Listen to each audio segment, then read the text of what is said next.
Seja muito bem-vindo à TV Ativo, esse é o programa Falando a Verdade, eu sou Marquinhos Kinder. Para você que já se encontra nas redes sociais aí, o programa Falando a Verdade está entrando agora, eu já vou pedir para você que já compartilhe o nosso programa, hoje o programa está muito bacana. Para você que já vem acompanhando os nossos trabalhos, eu quero te agradecer e continue conosco, porque a TV Ativo está nascendo com grandes expectativas e programas de grande qualidade. Olha só, o meu entrevistado de hoje, ele nasceu na cidade de Bicaraí, Bahia, dia 8/2 de 1963.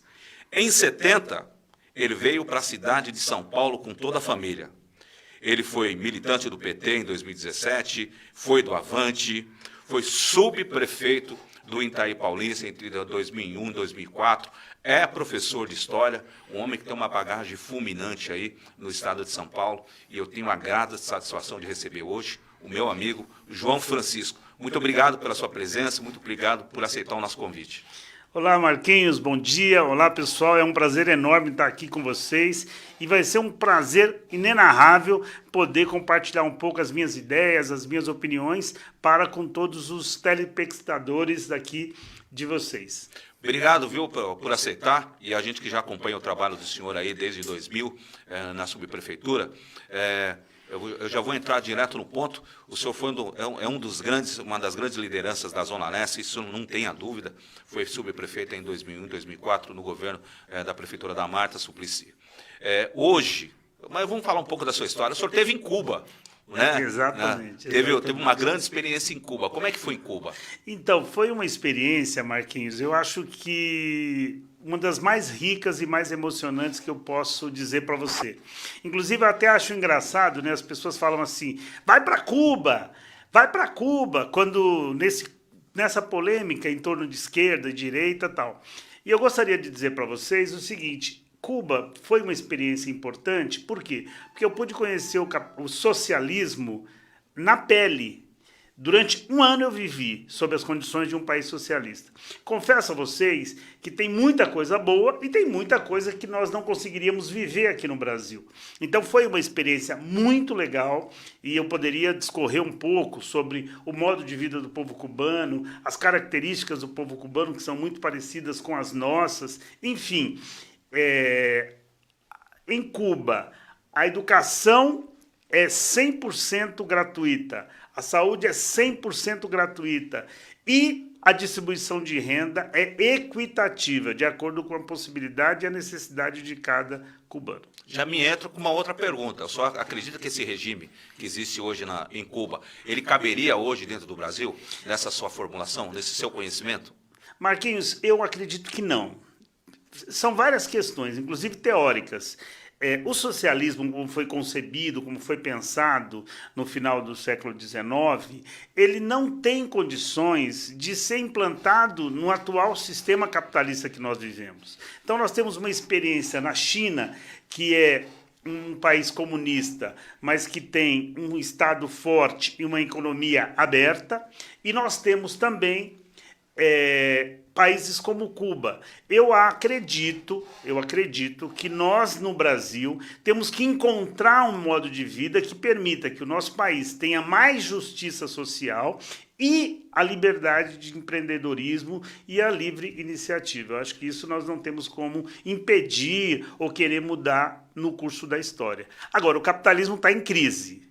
O sistema financeiro está em crise e essa pandemia acentuou a importância do Estado. Isso é inegável. A distribuição de renda no Brasil hoje, né, se nós tivéssemos uma distribuição de renda muito mais equilibrada, eu só acho que o Brasil seria país de terceiro mundo hoje, na sua visão? De forma nenhuma. Nós somos um país muito rico, temos um problema sério de distribuição de renda. Inclusive, o Dr. Drauzio Varela escreveu recentemente um artigo e deu uma entrevista que ele fala que nós vamos, com a pandemia do coronavírus, que provoca a doença Covid-19, nós vamos ter a cobrança da desigualdade no Brasil, que provocará uma mortandade em massa, como a gente vê hoje em Manaus. Então, a desigualdade, a má distribuição de renda no Brasil provoca, na nossa população, uma dificuldade enorme de enfrentar essa pandemia. e o contágio em massa que nós vamos viver. Então, essa pandemia foi a partir de novembro que surgiu, né? E nós tivemos alguns governos aí, que a gente até cita que foi alguns governos irresponsáveis, porque surgiu em novembro. Em janeiro nós voltamos às atividades, em fevereiro teve o carnaval. Concorda? Então, assim, no Brasil todo se teve carnaval já tendo o pleno conhecimento do coronavírus. A maioria dos governadores, né, se apegaram por causa da renda, porque o que o turista pode trazer para o seu estado, e eles, tecnicamente falando, olhando na nossa visão, eles não queriam perder isso. Pós-carnaval, a pandemia tomou uma proporção muito grande, gigante, e nós vimos alguns governadores tomar algumas posições até que radicais. O senhor é a favor ou contra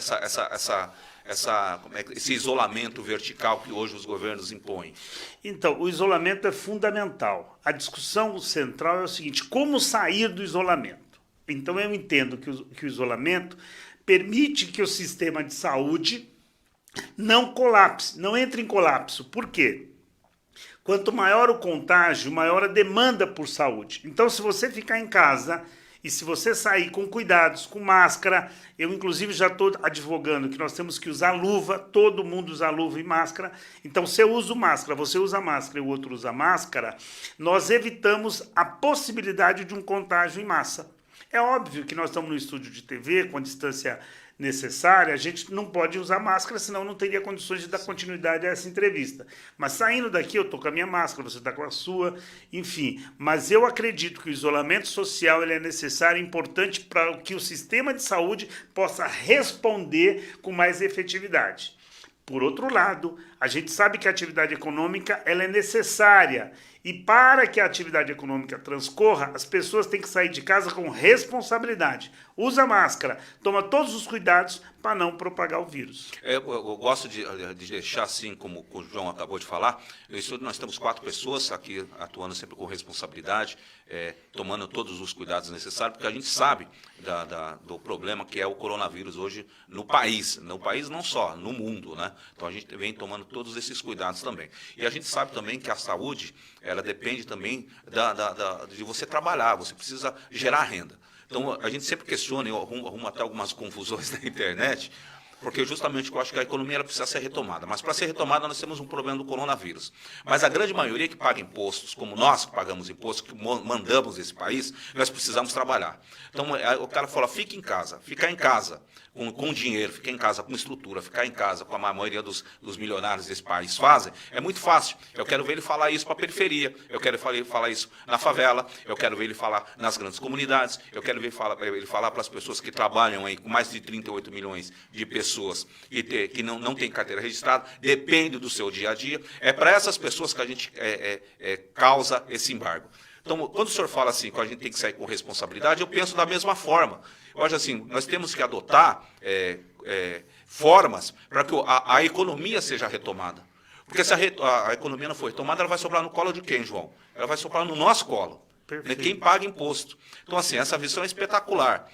E, João, você com esse conhecimento vasto, até mesmo de ter ido para Cuba e de ter conhecido outros regimes, a gente vê o Estado de São Paulo, a Prefeitura do Estado de São Paulo, do governo da Marta, no qual o senhor foi subprefeito, para os governos atuais. O que mudou? Então, quando nós assumimos a Prefeitura do Itaim Paulista, a subprefeitura do Itaim Paulista, o que aconteceu? O Itaim Paulista era subdistrito de São Miguel Paulista. Então, a administração regional, na verdade, era São Miguel e Itaim. Com a Marta, Itaim adquiriu, como é que eu diria, sua liberdade. Então, passou a ter autonomia para gerir administrativamente. Nós fizemos com que o Itaim, ao ser independente de São Miguel, tivesse um desenvolvimento maior. E aí, para você ter uma ideia, o primeiro céu que a Marta fez no nosso governo foi no Parque Veredas, que, aliás, estamos a 1,5 km ou 2 do céu. Esse céu não foi o primeiro a ser entregue, embora o terreno tenha sido o primeiro, porque não tinha como a gente fazer uma entrega com uma grande festa, porque era uma escola realmente interessante, diferenciada. E aí a gente acabou inaugurando o Céu Jambeiro em primeiro lugar, em segundo foi o Veredas. Nós fizemos um céu na Vila Curuçá, num terreno que era um calipau, em que havia crimes de estupro, violência, ali na Marechal Tito, em frente ao supermercado da Vó. Vou até fazer um merchandising aqui. E aí, o que aconteceu? Nós entregamos um viaduto que chama Viaduto Carlito Maia, que dá acesso ao Hospital Santa Marcelina. Esse viaduto, que tem o nome de um publicitário famoso, né? Esse viaduto permitiu que a população da Baixada do Jardim Romano tivesse acesso mais facilmente ao hospital. Porque o que acontecia? Se você estivesse no Jardim Romano e precisasse de socorro hospitalar, você tinha que rodar 9 quilômetros de ponta do Jardim Romano até o viaduto da China e do viaduto da China até o Santa Marcelina. Imagina só a dificuldade que era. Eu assisti cenas de pessoas passando na passarela doente em carrinho de mão, carrinho de pedreiro, para levar a pessoa no médico, porque não tinha como, e era uma forma mais rápida. Eu tenho um depoimento num bombeiro que ele recebeu um chamado da rua dele, o número da casa dele, a mãe dele sofrendo um infarto, ele não conseguiu socorrer a tempo e perdeu a mãe, porque não existia aquele viaduto. Então, o Itaim, no período em que a Marta foi prefeita, foi muito, muito valorizado e desenvolveu. O que não acontece hoje em dia. Hoje em dia eu sinto que a gente tem um problema sério de conservação de praças, áreas ajardinadas, ruas, e a gente ouve as pessoas reclamarem que o serviço, que a demanda delas não é atendida no tempo certo. E aí, para encerrar essa resposta, por exemplo, quando eu era subprefeito, eu criei um serviço de tapa-buraco express. Inclusive, eu dei uma entrevista no Bom Dia São Paulo falando sobre esse serviço de tapa-buraco express. Você ligava reclamando de um buraco, em 2 horas nós tapávamos aquele buraco. Então, assim, o serviço que nós tínhamos na época na subprefeitura do Itaim Paulista era muito eficiente. E as atividades que a gente fazia com o povo para dar um pouco de alegria, para dar um pouco de entusiasmo, e valorizamos o ensino, a educação. Por quê? Porque a coordenadoria de educação ficava subordinada ao subprefeito. Isso ajudava a gente a dar mais agilidade e qualidade na educação municipal. Eu gostei desse Tapa-Buraco Express. Isso. Tapa-Buraco Express. Aí, para você que é prefeito do município, ou dos municípios no qual o senhor administra, anota essa ideia aí, ó. Tapa-Buraco Express. A cidade de Ferraz sofre muito com isso. Né? Agora, parece que agora nos últimos meses, a operação Tapa-Buraco começou. Mas é importante trazer essa visão, Tapa-Buraco Express. Olha, bacana, gostei dessa sua visão. E a gente fala isso muito porque a gente anda muito no Itaim. A gente tem muito acesso ao Itaim, a gente vê nos últimos anos como o Itaim está largado, um pouco mais largado, assim como alguns municípios. E eu vejo que o senhor também tem uma afinidade muito boa aqui no Quêmel, né? Sim, sim. Tem alguma raiz ali no Quêmel? Tem alguma raiz ali? Eu gosto muito daqui. Tem uma raiz no Quêmel ali, tem uma militância muito boa no Quêmel ali, né? E o senhor também já veio candidato a vereador pelo Estado de São Paulo, né?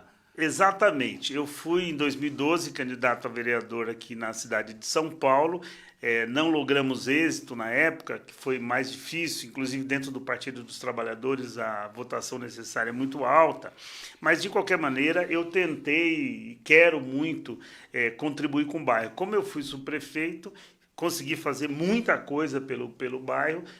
Uma vez eleito vereador, a gente pode fazer muito mais. Então, por essa razão que eu fui candidato. O senhor estava no PT, hoje o senhor está em que partido? Então, a ex-prefeita Marta Suplicy me convidou para acompanhá-la junto ao Partido Solidariedade. Eu aceitei o convite, me filiei ao Solidariedade e estou construindo a minha pré-candidatura a vereador. A gente já pode dar uma notícia de primeira mão, dizer que a Marta é pré-candidata a prefeita do Estado de São Paulo? Marquinhos, com toda certeza, a prefeita Marta está se apresentando aí nos fóruns para construir uma grande frente de partidos que possam resgatar a cidade de São Paulo, uma frente ampla.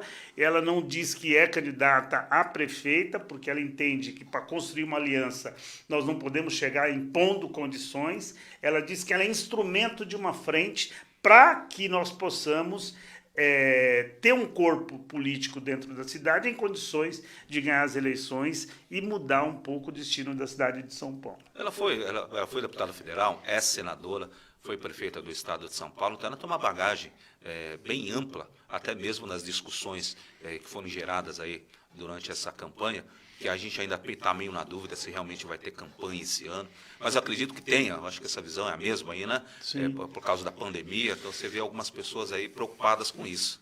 Eu acredito que vai ter eleições. A probabilidade maior, que existe uma maioria que pensa isso, maioria que eu digo assim, política, né, dentro do parlamento, dentro da justiça eleitoral, é que a eleição no primeiro turno possa ocorrer até 15 de novembro, como antigamente eram as eleições no Brasil, e o segundo turno no primeiro domingo de dezembro. Eu acredito que esse é o caminho mais provável. Você tenha um retardo aí de talvez 20 dias para frente. Eu quero dizer para você que em plena pandemia, a Coreia do Sul, com 50 milhões de habitantes, fez eleição. Os Estados Unidos, com todo o problema sério da Covid-19, está com as eleições marcadas para novembro e ninguém sugere não fazer as eleições de novembro nos Estados Unidos. Fizeram as prévias, inclusive, já, se eu não me engano, o Partido Democrata já definiu seu candidato e vai ter eleição. Eu acredito que não tem como mudar a Constituição para prorrogar os mandatos dos atuais prefeitos e vereadores. Bacana. Dentro dessa sua visão, o senhor que já é pré-candidato a vereador pelo Estado de São Paulo, qual seria hoje, no Estado de São Paulo, a maior necessidade? Falar, olha, eu como vereador, a minha visão vai ser aqui. Eu acho que nós temos que começar a dar prioridade nesse ponto. Na sua opinião, qual que é o ponto que o Estado de São Paulo precisa hoje? Eu diria para você que um ponto só é muito difícil, mas eu diria 3 questões fundamentais.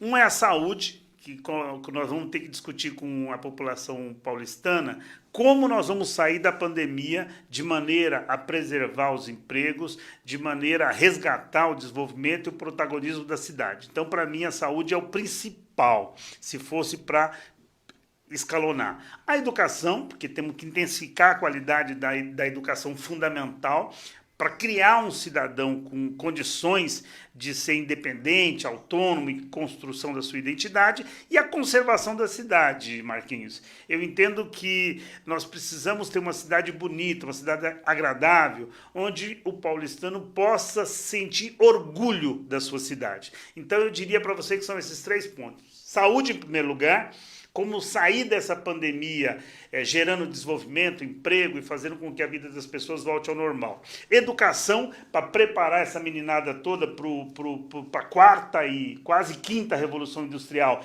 que essa pandemia já está colocando em debate, e a conservação da cidade, que é a obrigação, dever de ofício de qualquer gestor público. O senhor acredita que nessas últimas gestões as periferias foram esquecidas nesses últimos mandatos aí?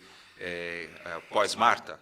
Lamentavelmente, eu constato isso em todos os lugares que eu ando. Eu fico triste porque o poder público municipal e a cidade de São Paulo é uma cidade tão rica que pode distribuir melhor o orçamento público, renegou, melhor dizendo, me corrigindo, a periferia a segundo plano. Hoje nós vemos que a cidade de São Paulo deixa as periferias ao Deus dará. É uma coisa impressionante. A gente passa pelos lugares e vê que haveria a possibilidade do poder público incentivar práticas de boa educação, de conservação da cidade e, ao mesmo tempo, cumprir o seu papel. Ele não vem fazendo, Marquinhos. Eu acho que isso realmente é triste, porque a gente vê que a periferia está abandonada. A especialização, a gente sempre puxa uma coisa na outra. Além da periferia estar esquecida, a gente fala muito da especialização dos jovens. Né? Nos municípios, nós temos muita dificuldade, em Ferraz, vou citar Ferraz, nós temos muita dificuldade em especializar o jovem. Porque nós não temos hoje, nós temos a FATEC, né? A FATEC é TEC que vem profissionalizando, mas nós não temos um Senai. No estado de São Paulo, nós temos essa deficiência também com jovens de especialização técnica, porque na nossa época, vou dizer assim, o Senai era muito mais forte para isso, né? E hoje, o senhor vê essa dificuldade também do jovem periférico, ter acesso a esse instrumento, esse mecanismo de especialização? O senhor acha que a periferia ainda sofre com isso? Muito, muito, muito. Quero dizer para você, por exemplo, eu trabalhei muito tempo num grupo da Unixul, né, Universidade Cruzeiro do Sul. Eu dei aula no ensino médio profissionalizante durante mais de 10 anos. De 1986 a 1999 eu trabalhei com eles. E aí o que aconteceu? Os cursos profissionalizantes, secretariado, contabilidade, desenho industrial, informática, magistério, que agora já não existe mais o curso de magistério, que a obrigatoriedade da jovem que queira lecionar ou do jovem que queira lecionar no ensino fundamental tem que fazer o curso de pedagogia. Então, o curso profissionalizante permitia que esses jovens pudessem ingressar no mercado de trabalho com mais facilidade e mais especialização. E falta vaga de curso técnico para a juventude. Então, você levantou uma questão que é fundamental. Nós temos que criar cursos técnicos profissionalizantes. Eu insisto que a educação fundamental de qualidade permite que esse jovem vá para o ensino médio com muito mais capacidade de desenvolvimento profissional. Porém, se você faz o ensino fundamental de qualidade, se você faz o ensino médio de qualidade e ainda profissionaliza esse jovem tecnicamente, você vai ter mão de obra qualificada para atender a demanda. Eu tenho amigos no ramo de informática que eles dizem que faltam profissionais qualificados para as vagas de emprego melhor qualificadas, com salários excelentes, porque nós não temos profissionais preparados para ocupar essas vagas. Isso, na verdade, não é falta de investimento, porque dinheiro tem para fazer isso, né? Claro, com certeza. Então, o que eu vou fazer agora? Eu vou perguntar, na questão cultural, né, o que a gente viu que a questão cultural, os artistas, eu vejo os prefeitos e governadores investindo muito em lives e muito dinheiro em artistas de renome, e tem esquecido os artistas do município, até os artistas que nascem dentro das periferias. Mas o senhor vai me responder daqui a pouco, logo após os nossos comerciais. Eu volto daqui a pouquinho. Não sai daí, não. Toda alimentação feita com carinho alimenta melhor. O Marmitex da Cozinha Grill é preparado com tempero especial e tem a qualidade que você merece. Ligue e peça a sua. A gente entrega. Cozinha Grill. Esse sabor vai surpreender você.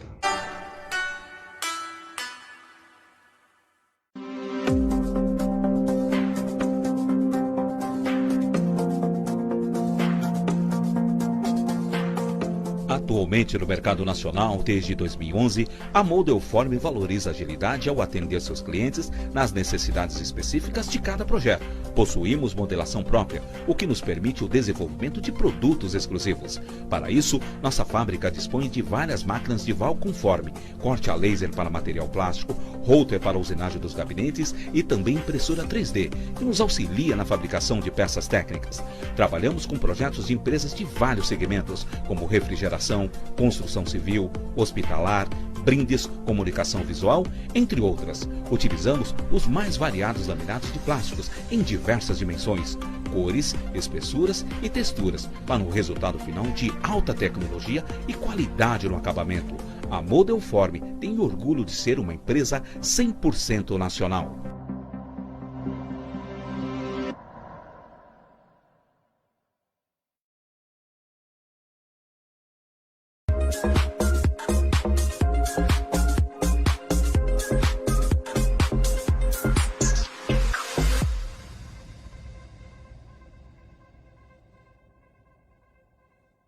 O Podemos e a TV Ativo de Ferraz de Vasconcelos estão colaborando com o combate ao coronavírus e também no que diz respeito a fake news.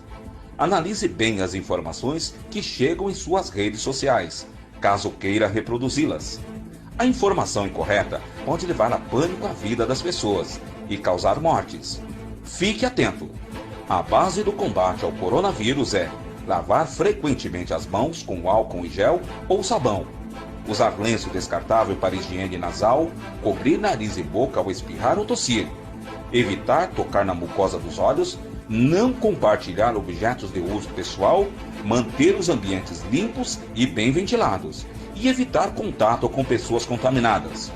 Se você sentir esses sintomas, febre, tosse, falta de ar, problemas gástricos e diarreia, procure imediatamente ajuda médica e siga a risco as orientações.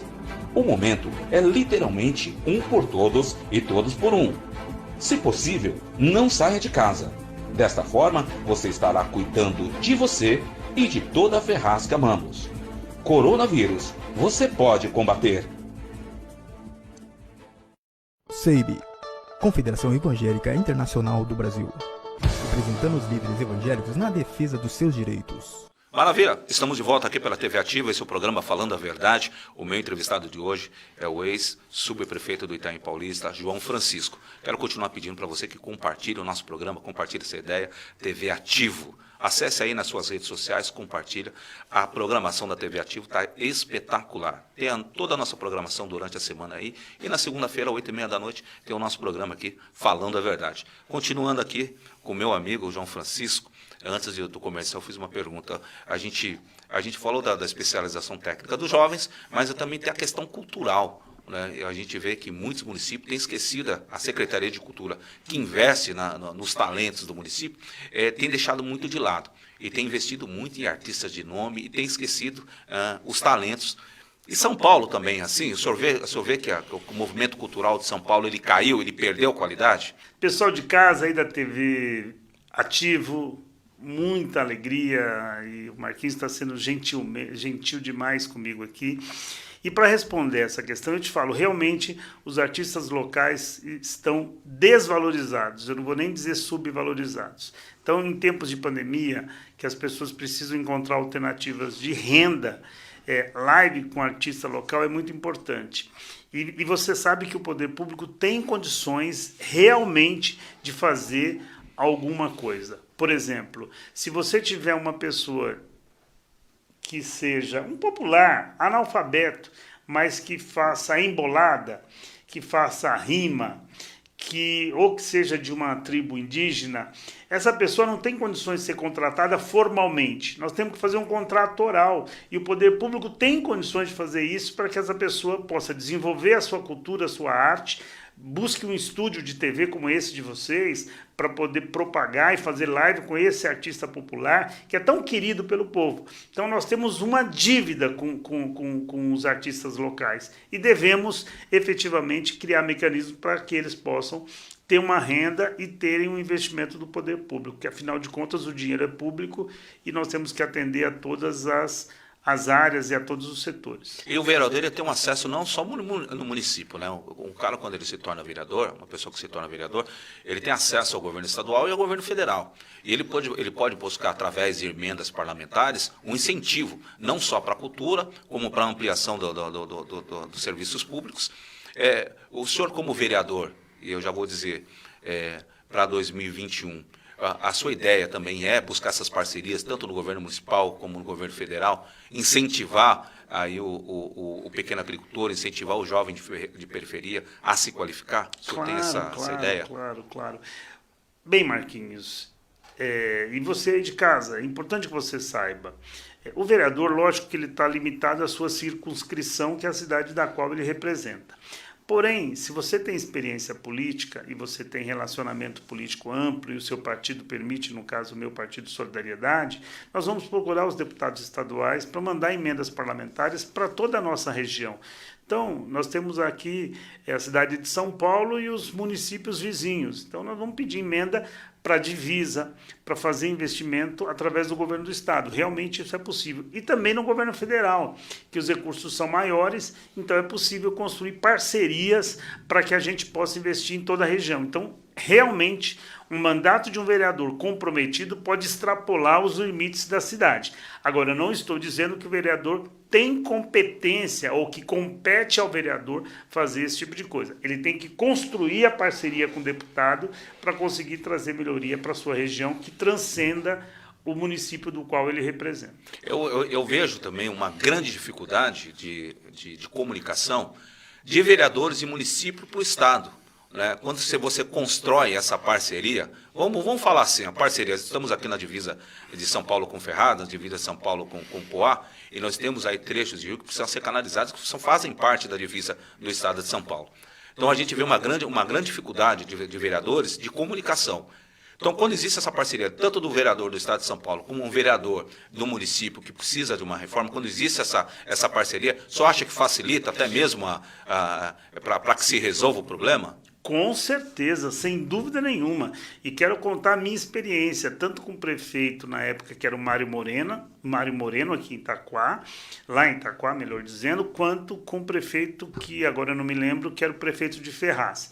Em Ferraz, a gente canalizou um córrego de maneira e limpou, desassereou o córrego que faz divisa conosco ali no Quêmio, e no Jardim das Oliveiras, na divisa, e no Romano, que faz divisa com Itaquá, com o prefeito Mário Moreno, a gente fez obras de aprofundamento do leito do córrego Três Pontes, justamente para poder evitar aquelas inundações características que tinham no passado e que, de triste memória, as pessoas perdiam muita coisa porque acumulava muita água e paralisava o trânsito ali na Marechal Tito. Então, assim, é possível, e eu já fiz, inclusive, parcerias para que a gente possa melhorar a qualidade de vida das pessoas que moram nessa região da divisa e que poderia melhorar para a cidade de Ferraz e melhorar para a cidade de São Paulo. Isso já vai um recado para todos os vereadores que fazem divisa com o Estado de São Paulo, que o João, pré-candidato a vereador pelo Estado de São Paulo, é um homem muito aberto a isso e já trabalhou aqui na cidade, já trabalhou no município, conhece bem a região. Para você que é vereador, para você que tem mandato, e tem dificuldade aí de fazer parcerias com o Estado de São Paulo, está aqui uma ideia. Acho que quando você faz uma parceria com o vereador do Estado de São Paulo, você não só ajuda a região, quando você ajuda também as pessoas que moram nas divisas. Porque a grande dificuldade hoje são as pessoas que moram nas divisas. Nós temos córregos para canalizar, e quando está numa divisa entre São Paulo e Itaim, entre São Paulo e Poá, por exemplo, São Paulo empurra para Poá, Poá empurra para o Itaim. Ferraz empurra para São Paulo empurra para Ferraz. Quando a gente estreita essa relação, para você que é vereador de mandato, aí, quando você estreita a relação com o Estado de São Paulo, você não ajuda você ajuda toda a população que cresce, né? Que acaba com os problemas ali, como de canalização. Sofremos demais aqui, viu, João? Quando chove demais, Ferraz fica totalmente alagado. Poá se alaga muito, nessa parte aqui do Nélia, então se alaga muito. Então, por isso que a gente perguntou se existe uma diferença entre a época da Marta e essa época, então está visível. Nós temos uma formação geológica aqui que faz com que as avenidas de fundo, os fundos de vale, que formam os córregos, precisam ser melhor cuidados. E, geralmente, são divisas de municípios. Então, nós precisamos ter um trabalho, parceria entre os vereadores locais, parceria entre os prefeitos locais, não impermeabilizar, porque a água vai de alguma forma transbordar, mas permitir que a água caia, que com esgoto tratado através da Sabesp, você tem uma água de melhor qualidade para serem despejadas nos rios pelo leito natural da formação geológica da nossa cidade e dos nossos municípios. Isso é muito bacana, isso é importante demais a gente falar. Uma coisa que eu tenho visto também, João, e eu tenho visto que alguns vereadores têm até dificuldade, é de trabalhar com associações. Associações de bairro. Tem associações de bairros aí que tem 300 membros, 400 membros. Inclusive, nós temos uma associação aqui que distribui leite, né, distribui até derivados, frutas, legumes, enfim.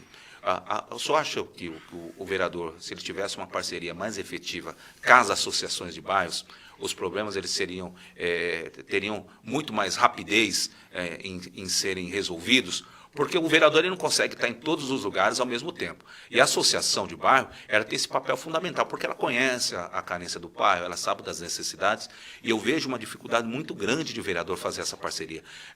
O senhor tem essa visão também, Sim, como vereador? Claro. Não, eu acredito que é o seguinte, nós temos no terceiro setor condições de fazer parcerias muito exitosas. Por quê? Porque quem efetivamente vivencia o problema são os líderes comunitários. Eles moram no local, eles vivem e sofrem as mesmas agruras que os moradores, os seus vizinhos, e o morador sempre se socorre a um líder comunitário. Quando precisa de um socorro médico, às vezes o líder comunitário tem o seu carro e vai e leva.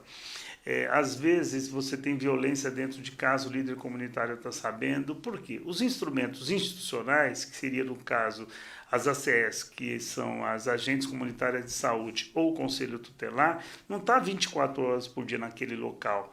Eles podem ser instrumentos de ajuda, porém o líder comunitário está realmente presente ali. Então, trabalhar com as entidades, com as associações, é condição sine qua non para a gente poder atingir de fato quem merece, quem precisa, que é o povo pobre, o povo humilde, que está demandando alguma atenção do poder público.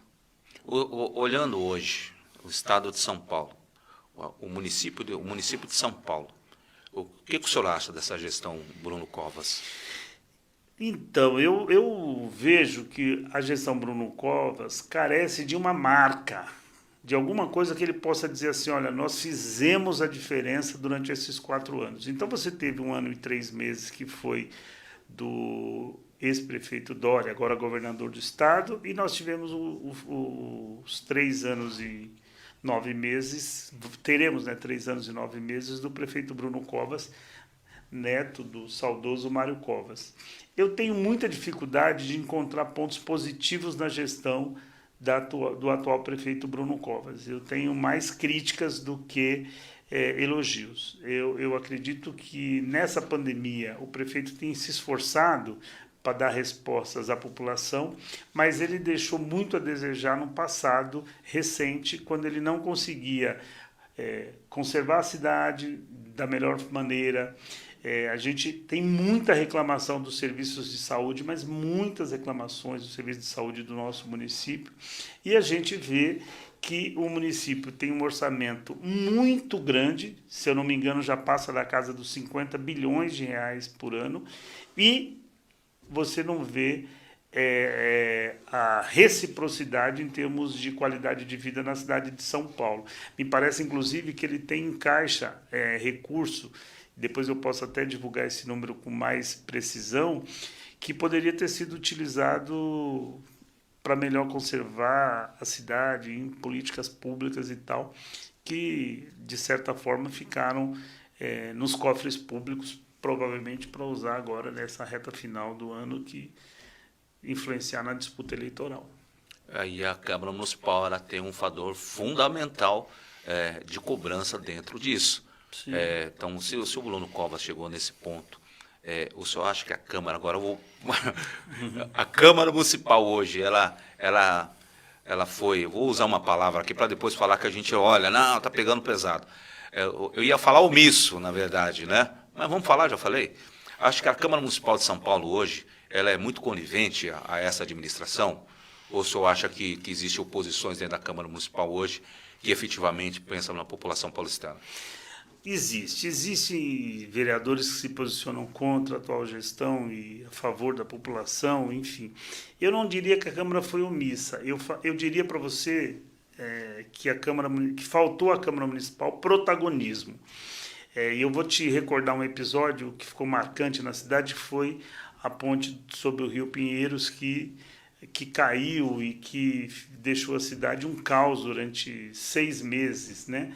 E eu vi protagonismo do Tribunal de Contas do município, que não é poder executivo, que é fiscalizador, se posicionando e buscando meios para poder solucionar com mais rapidez o problema da Marginal Pinheiros do que a Câmara Municipal. Então faltou protagonismo na Câmara Municipal, ela realmente ficou renegada a segundo plano, e, de certa forma, isso enfraqueceu muito a cidade de São Paulo. São Paulo é uma metrópole que permite, né, a gente ombrear com Londres, com Paris, com Nova York, nós estamos Tóquio, Amsterdã, e, no entanto, a cidade de São Paulo perdeu muito brilho, muita força nesses últimos, eu diria até, nesses últimos 3 anos do governo atual.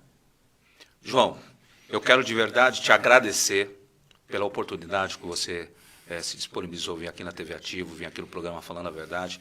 Para nós foi uma grata satisfação recebê-lo.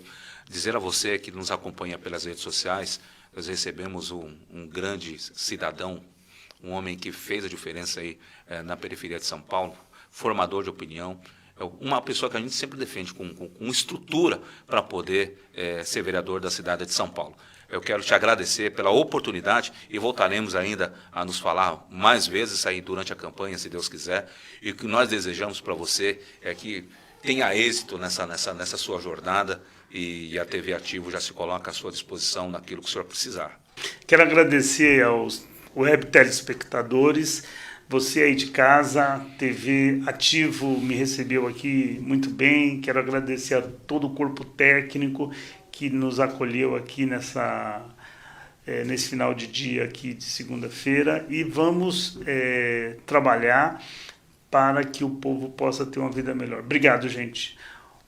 Tudo de bom para vocês e que Deus abençoe a todos. É isso aí. O programa Falando a Verdade na TV Ativo recebeu o subprefeito do Itaim Paulista, João Francisco, e eu tenho certeza que teremos muito para conversar. Quero agradecer mais uma vez, agradecer a você que está aí nas redes sociais nos acompanhando. Obrigado por nos acompanhar até agora. Até a próxima, se Deus quiser. Valeu! Falando a Verdade, com Marquinhos Kinder.